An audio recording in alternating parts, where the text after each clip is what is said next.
नमस्ते वर्ल्ड। मैं गौरव राष्ट्रीय संस्कृत संस्थान के आदर्श विश्वविद्यालय लगमा का स्टूडेंट हूँ। साइंस और टेक्नोलॉजी से मुझे बहुत लगाव है और यहाँ से जो कुछ भी सीखूँगा आप सभी के साथ शेयर करूँगा। आपने पिछली वीडियो में देखा कि विज्ञान को समझने के लिए वेदांग को समझना अति आवश्यक है। इसके बिना साइंस अधूरा है। इसके 6 पार्ट हैं। उस 6 पार्ट में से कल्प नाम के पार्ट, जिसे आज की भाषा में यूनिवर्स नंबर सिस्टम कहा गया है, उसमें भी 9 पार्ट हैं। उन 9 पार्टों में से गणित द्वारा किस प्रकार सब कुछ बताया गया उसको थ्योरी द्वारा परिचय करवाया गया था।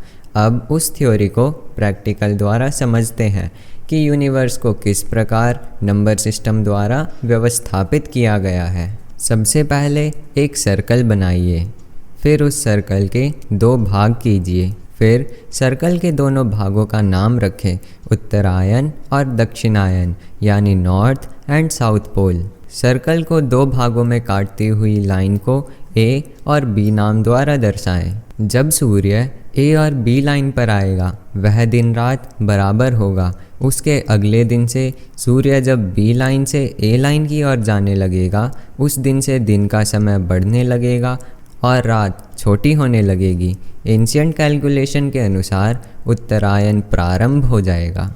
जब सूर्य ए लाइन से बी लाइन की ओर बढ़ने लगेगा, उस दिन से दिन का समय घटने लगेगा और रात बढ़ने लगेगी और एंशिएंट कैलकुलेशन के अनुसार दक्षिणायन प्रारंभ हो जाएगा। अब सर्कल को 4 भागों में बांटें। रेखाओं को ए, बी, सी और डी नाम द्वारा दर्शाएं। फिर ABCD को 4 प्रमुख दिशा के नाम से दर्शाएं।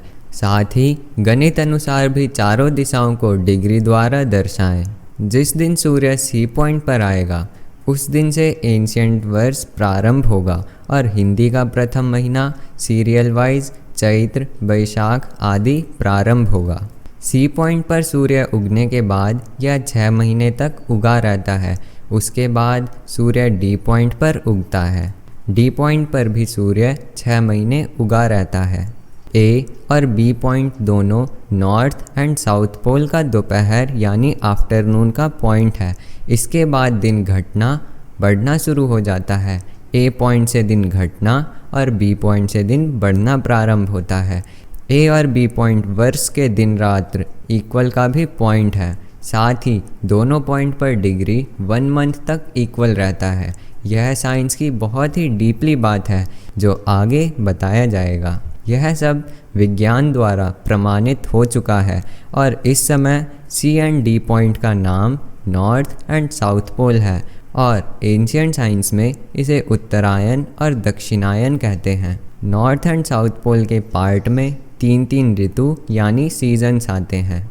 इसको सही से समझने के लिए सर्कल के बाहर एक और सर्कल बनाएं। वह सर्कल 6 भागों में विभाजित हो। वह विभाग ए पॉइंट को बेस बनाकर किया जाए। साथ ही डिग्री और दिशा अनुसार भी उसका नामकरण करके दर्शाएं। सर्कल के बाहर एक और सर्कल बनाएं। वह सर्कल 12 भागों में विभाजित हो।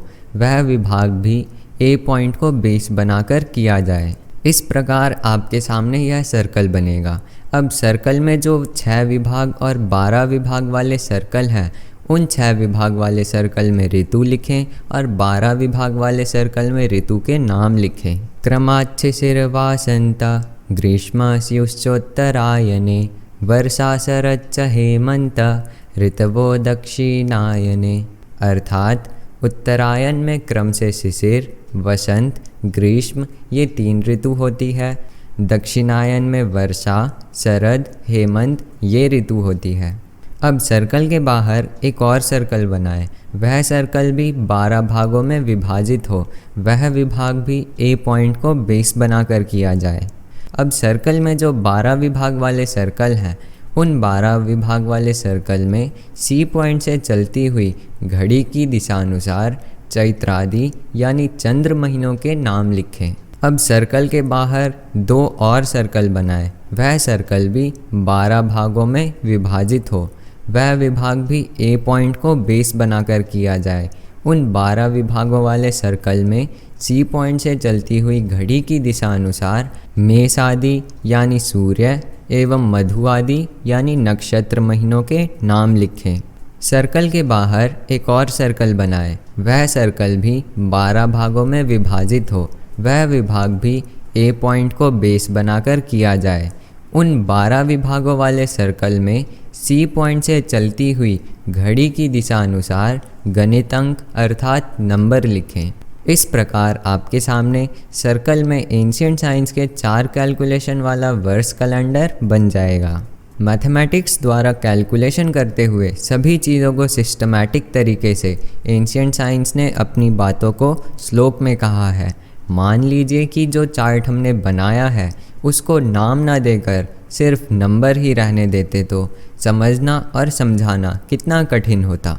इसी बात को समझते हुए शास्त्र ने प्रत्येक कोण या डिग्री को कार्य के अनुसार उसका नाम रखा है। इस चीज़ को समझते हुए महान गणितज्ञ ने कहा है कि संपूर्ण ब्रह्मांड संख्या पर आधारित है। उसका एग्जाम्पल यह श्लोक है। गण्यते संख्यायते तद्गणितं तत्प्रतिपादकत्वेन तत्संज्ञं शास्त्रम उच्यते। अर्थात जो परिकलन करता और गिनता है वह गणित है। उसके द्वारा प्रतिपादित तत्व नाम को ही शास्त्र कहता है। अब ऊपर बनाए हुए मैथमेटिक्स चार्ट में कैलकुलेशन करके जिस जिस नाम का प्रतिपादन किया है, प्रतिपादन का अर्थ है अच्छी तरह समझकर कोई बात कहने की क्रिया। उसी अंकित नाम द्वारा शास्त्र सभी बात करेगा, जैसे चैत्र, मेष, शरद, वसंत आदि। इसी चीज़ को परिभाषित यह श्लोक कर रहा है। बहुभिर प्रलापय किम त्रैलोके सचरारे यद किंचित वस्तु तत्सर्वम गणितेन विना नहीं। अर्थात बहुत प्रलाप करने से क्या लाभ। इस चराचर जगत में जो कोई भी वस्तु है वह गणित के बिना नहीं समझा जा सकता। अब ऊपर जो एंशिएंट मैथमेटिक्स चार्ट बनाया है उसे श्लोक द्वारा मैचिंग करते हैं हम कितने सही और कितने गलत हैं। इसके आगे नेक्स्ट वीडियो में जानेंगे।